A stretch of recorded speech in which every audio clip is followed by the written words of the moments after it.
Iya teman-teman, selamat malam, shalom. Perkenalkan, nama saya Ferndorio Sausilawane.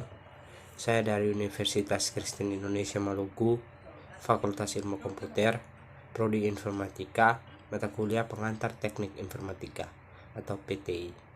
Di sini saya akan membahas tentang teknologi web.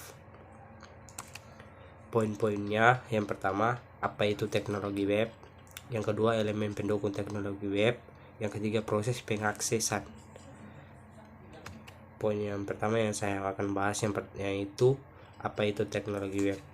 Teknologi web adalah teknologi yang berhubungan dengan antarmuka untuk menjembatani server web dan klien mereka. Teknologi web mencakup bahasa markup, bahasa pemrograman, dan standar untuk mengidentifikasi dokumen serta tampilan. Yang berikut, elemen pendukung teknologi web. Yang pertama, browser. Browser adalah juru bahasa web. Mereka meminta informasi, dan ketika mereka menerimanya, mereka menunjukkan kepada kita di halaman dan format yang bisa kita lihat dan pahami. Beberapa contoh dari browser adalah seperti Google Chrome, Safari, Firefox, Internet Explorer. Yang berikut, yang kedua, HTML. HTML adalah bahasa markup. Ini menyediakan struktur situs web sehingga browser web tahu apa yang harus ditampilkan. Yang ketiga, CSS. CSS adalah lembar gaya cascading designer web. CSS dapat mengubah warna font, animasi, dan transisi web. Mereka membuat web terlihat bagus. Keempat, bahasa pemrograman. Bahasa pemrograman adalah cara untuk berkomunikasi dengan komputer dan memberitahu mereka apa yang harus dilakukan. Yang kelima, libraries. Berikutnya adalah libraries. Ini adalah pengelompokan cuplikan kode untuk mengaktifkan sejumlah besar fungsi tanpa harus menulis semuanya sendiri. Yang contohnya Jokore underscore. Yang berikut, yang keenam, database. Basis atau database adalah tempat semua data Anda disimpan.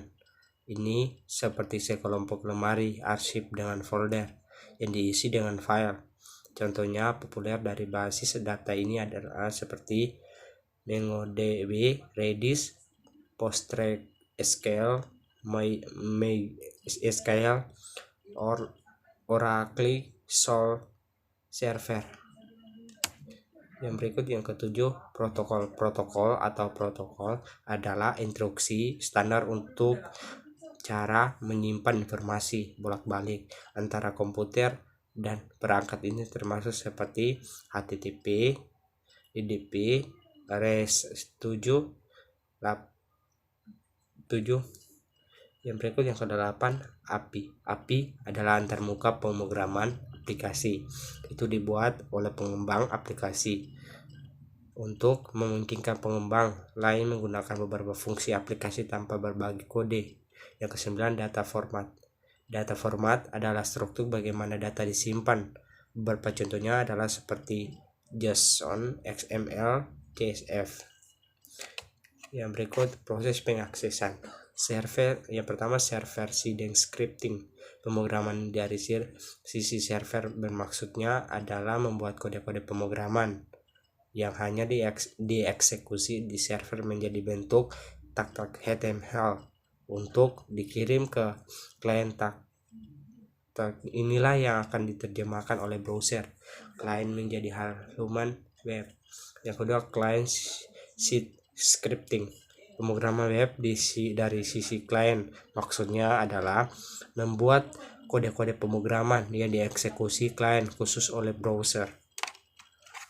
Ya, terima kasih. Itu saja yang tugas yang saya sampaikan di saat ini. Selamat malam, shalom.